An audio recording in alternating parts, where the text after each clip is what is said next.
Hi guys! Welcome back to my channel. For today's video, pupunta tayo sa Dallas Village. Ang Dallas Village ay matatagpuan sa Yamanakako. Isa itong barbecue restaurant na pwedeng mag-craft workshops. Tulad niyan.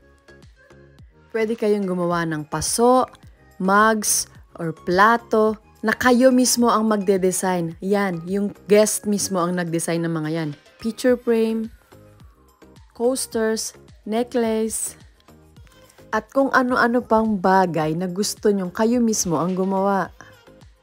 Meron din silang mga baso. At dahil nga nandito sa amin ang Mount Fuji, kalimitan ng mga design nila is Mount Fuji.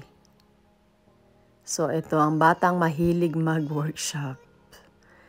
At napakaganda ng loob nila. Mataas yung ceiling, so napaka-komportable.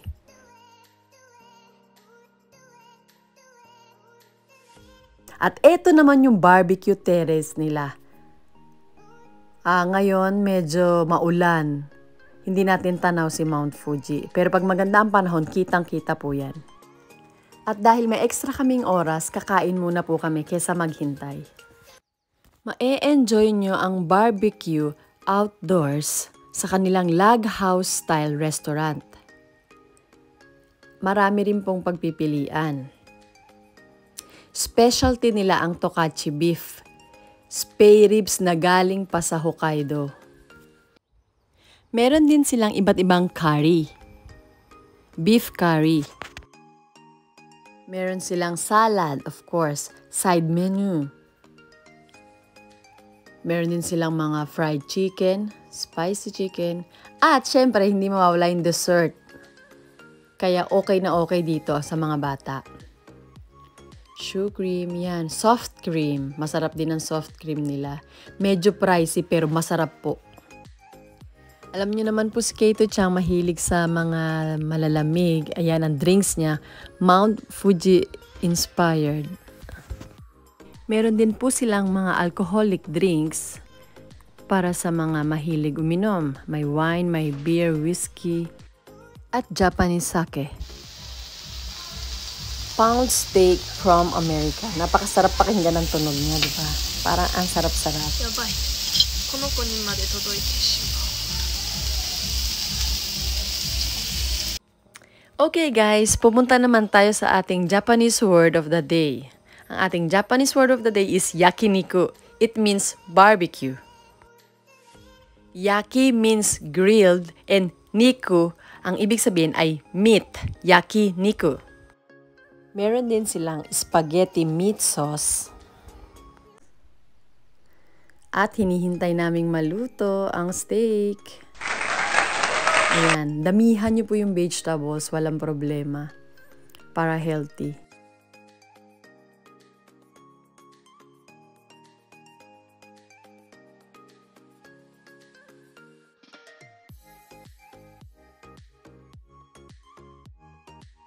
Oishisou.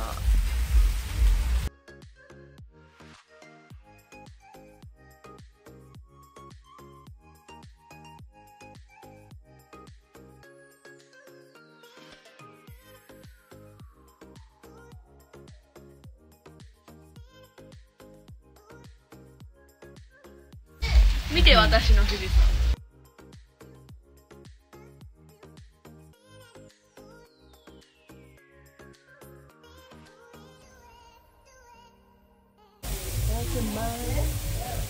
Oh, ang dami, di ba? Takaw yarn.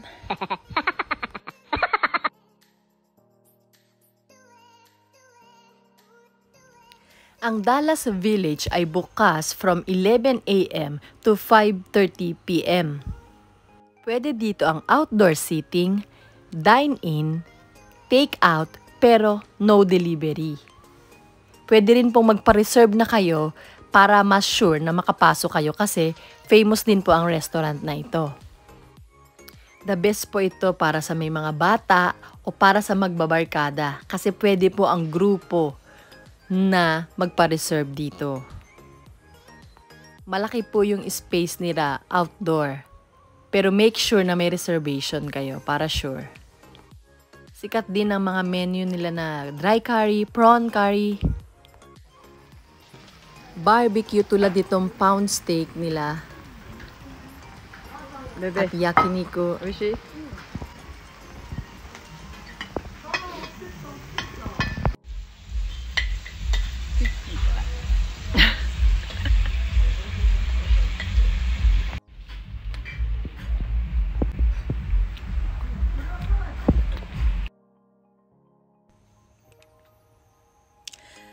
O diba, ang takaw naming mag-ina. Ang maganda po dito sa Dallas Village, pwede po kayong mag-relax. Hindi nyo kailangan magmadali. Marami pong seats na available.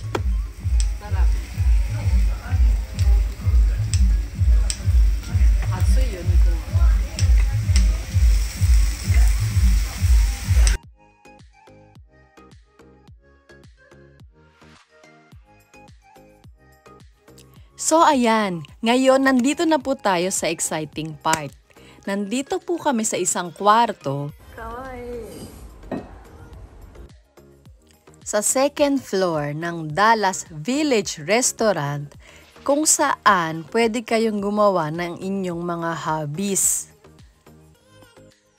Pwede kayong mag-take ng lessons sa paggawa ng paso, mag-design ng baso or ng plato tulad ng ginagawa namin ni Keito Cha ngayon.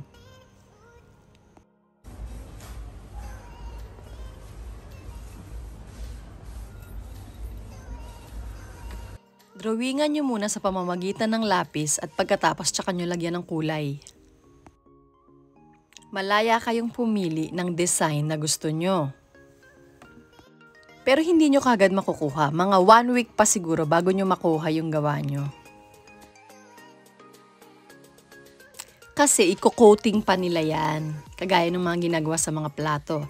Tapos i-deliver nila sa bahay nyo. Kaya aabutin siya ng mga isang linggo. Haku. Onegai.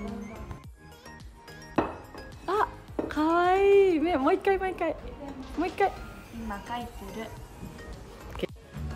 So, ayan ang tungkol sa Dallas Village. After namin kumain, syempre, soft cream for dessert. Napakasarap po ng soft cream nila. Napakasarap ng gatas. Kung nagustuhan po nyo ang video natin today, please like and subscribe. Thank you for watching.